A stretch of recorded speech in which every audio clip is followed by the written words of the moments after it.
বিভিন্ন ব্যারেজ থেকে জল ছাড়ায় নদীতে বেড়েছে জলস্তর। প্রতিনিয়ত বেড়েই চলেছে জলস্রোত।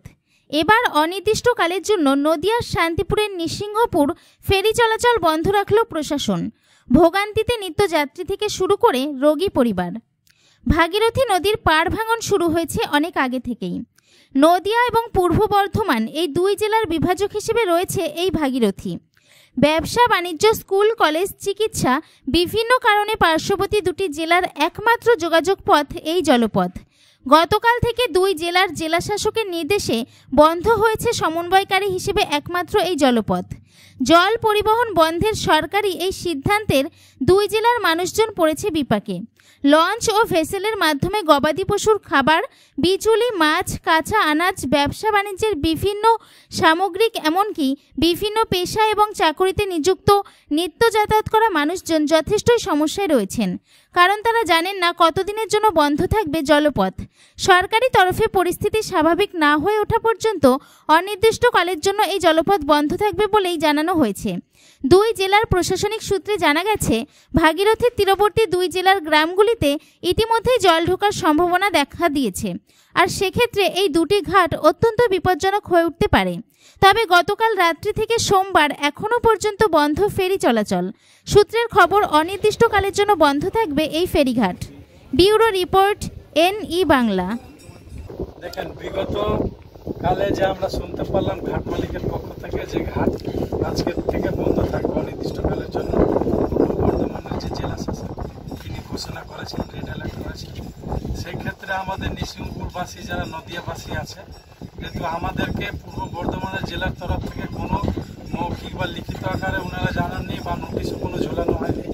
সেক্ষেত্রে আমি আমার হরিপুর গ্রাম পঞ্চায়েতের পক্ষ থেকে মাইকিং করে মানুষকে সচেতন করে দেব এবং মানুষ যাতে জানতে পারে যে আমাদের নৃসিংহপুরে যে ফেরিঘাট আপাতত অনির্দিষ্টকালের জন্য বন্ধ রয়েছে। দেখেন, আমি আমার নদিয়ার যারা আধিকারিক আছে ওনাদের সঙ্গে আমি আজকেই কথা বলবো।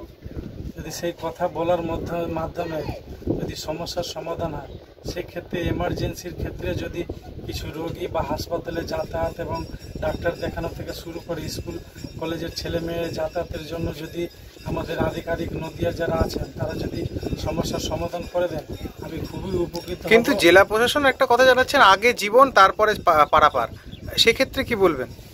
দেখেন, মানুষের তো আগে জীবন সে তো সবাই জানে, কিন্তু আমাদের নৃসিংহপুর এবং যারা আছেন হরিপুরের তারা ম্যাক্সিমামই কালনায় যোগাযোগটা সবসময় থাকে ওনাদের এবং তাহাদের ছেলে মেয়ে প্রত্যেকটি হিন্দু গাছ, নিগমানন্দ, কালনা মহিষমর্দিনী অম্বিকা স্কুলেও ওনাদের ছেলে মেয়ে পড়াশোনা করত। সেক্ষেত্রে ওদের খুবই অসুবিধা আছে, আমার কাছে এসেছিল এবং আমি যেহেতু আমাদের যারা আধিকারিক আছে দেখি আমি কথা বলে যদি সমস্যার সমাধান করায় সেক্ষেত্রে তাহাদের জন্য যা ব্যবস্থা করার। মানে জলস্তর কি অনেকটাই বেড়েছে আগের থেকে?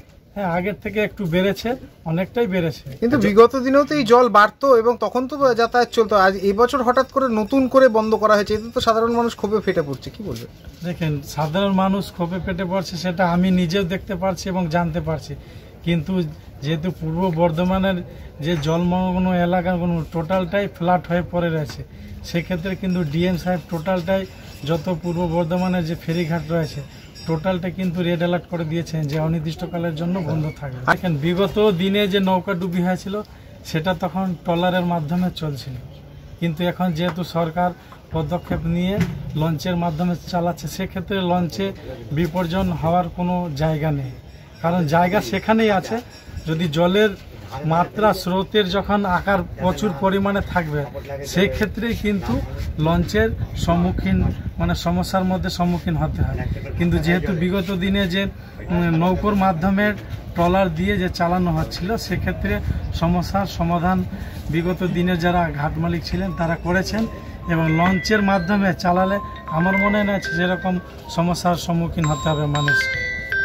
খুব জোয়ার আছে, ঠান্ডা লেগেছে, মুখ দিয়ে ফেনা চলছে। তো এদিকে দেখাচ্ছেন, দেখেন না? এদিকে দেখেন, আজ 13 দিনকার বাচ্চা কানলায় নিয়ে যাচ্ছি। ও হয়েছে কোথায়? আজ ওইতে লাইটি, মানে কানলাতেই? সেই কারণে ওখানেই দেখানোর কথা। তো আজকে এই যে হঠাৎ করে এসে দেখছেন বন্ধ, তো শোনেননি আগে মাইকটাই বেরোয়নি কালকে? না, আমরা ওইদিকে গিয়েছি বলে ওইদিকে বোটে করে পার করবে, তাই জন্য আমরা এখানে এসেছি। আচ্ছা, তো এখন কি করবেন ভাবছেন? এখন ওই কানলায় নিয়ে যাবো। আর নিয়ে তো যাবেন, কিভাবে নিয়ে যাবেন? বন্ধ তো। বদ্ধ বাচ্চা দেখি ওনারা কি বলে সেইভাবে নিয়ে যাবো। আচ্ছা। নাহলে কি করবো বাচ্চাকে? কোথায় বাড়ি আপনাদের? আমাদের বাড়ি টেঙ্গিডাঙ্গায়, নদিয়ায়। কি নাম? আমার নাম জাহানারা খাতুন শেখ। হচ্ছে শশীমালা সাহা গার্লস হচ্ছে। আচ্ছা, এই আপনার বাড়ি এপাশে কোথায়? হ্যাঁ, এরপরে হচ্ছে সাহায্যকর কলোনি। আচ্ছা, তো এই নোটিশ টোটিশ কিছু পেয়েছিলেন কালকে? না, না, না। হঠাৎই দেখছেন আজকে সকালবেলা? এই তো এখন এসে দেখছি বন্ধ। আচ্ছা, কালকে রাত্রিবেলা কোনো নোটিশ মাইকিং কোনো কিছু জানেন আমি না? তো কালকে রবিবার, কালকে তো এদিকে আসিনি। আচ্ছা, আর কি কারণে বন্ধ এই ঘাট বন্ধ হয়েছে? আমি তো এখনো জানি না। আচ্ছা, তো সকাল থেকে তো পুরো বন্ধ। আমি এখন এখানে এসে দেখছি বন্ধ। আপনি কি পেশার সঙ্গে যুক্ত? আমি স্কুলে ডিগ্রি না, শশীমালা সাহা গার্লস হচ্ছে। আচ্ছা, প্রতিদিন এই পথ থেকেই যাতায়াত করেন? হ্যাঁ, অবশ্যই। আর এই বিকল্প কোনো পথ আছে যাওয়ার? না, এখান থেকে তো আর নেই, এখানে তো আসার কোনো খেয়াল নেই। আচ্ছা, তো এখানে যথেষ্ট সমস্যা। স্কুলে জানিয়েছেন বিষয়টা যেরকম? হ্যাঁ, এই তো একটু ফোন করলাম। আচ্ছা, এখন তো চাবি আরেকজনের কাছে আছে, সে এখন কখন খুলবে? কিন্তু স্কুলের চাবি আপনার কাছে? হ্যাঁ। কি নাম আপনার? আমার নাম পলান বিশ্বাস।